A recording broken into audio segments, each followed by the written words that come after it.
This is Distant Replay. Welcome into Distant Replay. This is another true crime edition of the show. We do it every week. We go back and find an athlete or somebody tied into sports that was involved in some kind of true crime case. We tell that story here on the podcast. Mike, who is our subject today? Our subject today is Willie Mays Aikens. Willie Mays Aikens. I don't know much about Willie Mays Aikens. Should I? Yeah, no, probably not. I mean, I didn't know much about him before I started researching him. You'll probably recognize a lot of the teams he played on and some of his teammates that he played with. But unless you're really, really plugged into like American League Baseball and Royals Baseball in the 80s, you probably wouldn't recognize his name. Was this a listener request or is this something you came up with? It was a combination. Yeah, it was a listener request, and he was on some research that I did, but we did have a listener request him too. And it's a different kind of story, Ben. Okay. We've been down some really dark roads here recently on here. So this is not that this is like a lighthearted story, but it has a redemption element to it, which I thought would be good. It's not as violent and as gruesome as some of the stories you've had. It's right. Not, no. Okay. Looking forward to that. Again, you can find us online at distantreplaypodcast.com, on Twitter, Instagram as well. And of course, YouTube, where we take a lot of recommendations and where a lot of these requests come in from. Please connect with us there and also subscribe, like the video, like our channel. We'd appreciate that as well. So let's dive into this story, the true crime story of Willie Mays Aikens. Where does it all start, Mike? It all starts in Seneca, South Carolina. You know, he grew up in one of these environments, Ben. We've seen this a lot over the episodes we've done where, you know, no running water, very poor, never knew his father. His stepfather is an alcoholic who's in and out of jail and who was like, you know, physically abusive. Not a very good home life for Willie. So in his case, he turned to baseball. All right. Okay. He was drafted in the first round by the Angels, would be traded to the Royals, where he would really make a name for himself. He batted cleanup behind George Brett for a period of time with the Royals. In 1980, Ben, the Royals lost to the Phillies in the World Series. But what he's probably known for best as a player is he was the first player to hit 2 home runs in 2 separate games in a World Series. Oh, that's a pretty big deal. So like an accomplished player for the time period he played. Yeah. Now, as we're going to get through, some of his demons, sort of that heyday, if you will, of his career didn't last long, but did have some good moments as a player. Okay.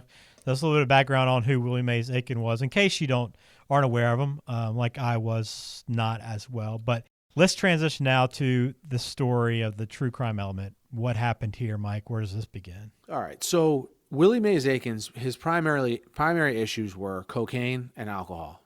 And Ben, this is a story that takes place a lot in the late 70s and early 80s, into the mid 80s, and then into the 90s. So that's like the relative time period we're going through. And, you know, the documentary from our guy, Billy Corbin, The Cocaine Cowboys, was just released on Netflix, which goes into a lot of the 1980s drug scene in Miami with the cocaine. And it seems like a lot of true crime stories we go through where people were of a certain age in the 80s, that cocaine was like a normal thing. Like it wasn't considered taboo. Maybe we didn't have a full grasp on its effects. But Willie Mays Aikens sort of fell into that trap where he's doing cocaine every day before games. Jeez. He had a routine of like drinking and doing cocaine that, quote, worked for him. Mm-hmm. And since he was playing so well, he didn't think anything of it because how prevalent it was. Yeah, it was very prevalent. We've seen this in multiple sports in that era. And, hey, as long as you're having success, you don't think twice about it.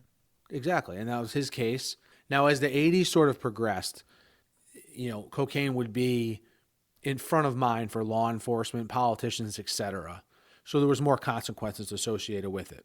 In 1983, the Royals, who were a good team at this time, are involved in a drug scandal, all right? And I had never heard of this drug scandal, but 4 players, Willie Mays Aikens, Vida Blue, big name, Willie Wilson, big name, and a guy named Jerry Martin, who may be a big name. I've just never heard of him. Okay. Yeah. Those 4 are involved in a cocaine possession charges for each of them. They were actually the first active MLB players to serve jail time. They got sentenced to a year for what they did, but only served 81 days. And primarily that sentence was served in the off season. Okay. So what ended up happening, Ben, is you had the success for Willie Mays Aikens from the late 70s to 1983 with the Royals, including that World Series appearance that I mentioned. Yeah. Well, what happens is everyone but Willie Wilson does not return to the Royals the next season. So Aikens is traded for the Blue Jays, and by all accounts, his baseball career was never the same. He's deep in the throes of addiction by this time. He's in the Mexican League. At this point, he's still hitting really well. Like, you get the feeling like his baseball success maybe wasn't impacted as much as you would think, but it's everything else that the addiction impacted that really, sort of led him astray and led his career to come to a premature end. He started smoking crack at this time. He's basically smoking a lot of crack. He had a penchant for women, so he's smoking crack, prostitutes, pretty much the rest of the 80s. That's the lifestyle he's living. Okay? Wow. In the early 90s, he ends up back in Kansas City, still smoking crack, doing cocaine more than ever, and is on a really bad path. Okay? He gets involved with an undercover Kansas City police officer who he thinks is a prostitute. So basically his thing was he'd hang out with these prostitutes, he'd buy them drugs and alcohol, do the drugs with them. And it was kind of like a lifestyle for him, like I mentioned before. Yeah. Well, what happened was he bought her drugs on 4 or 5 different occasions. And the significance of that is back then is there was those strict mandatory minimums attached to drug charges, which we've discussed in this podcast in past episodes.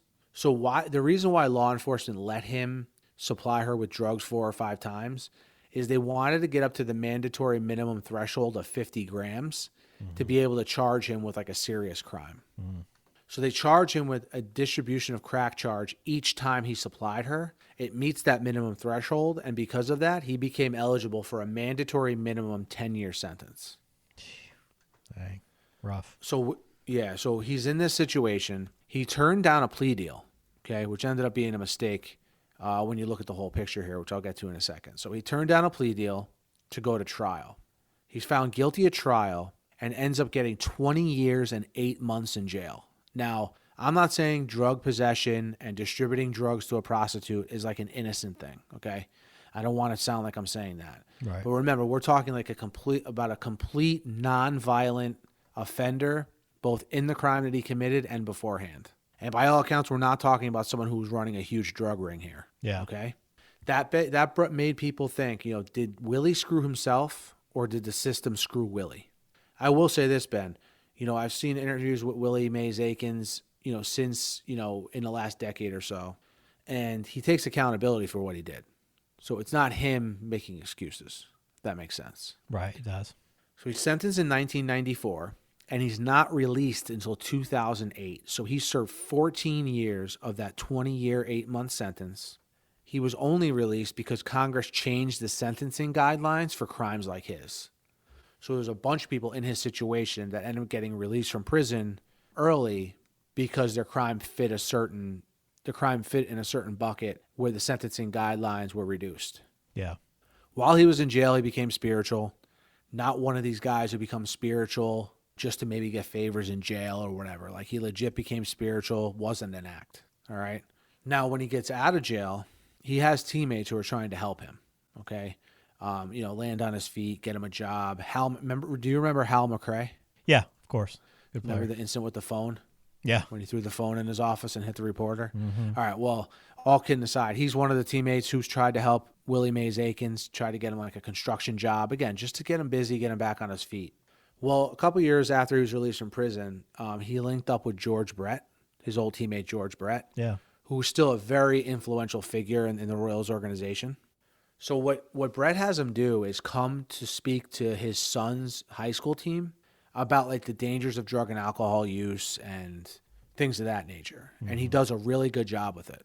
Okay. So he turns that into like him going to other schools and making similar speeches to the kids that are coming up in high school. Right.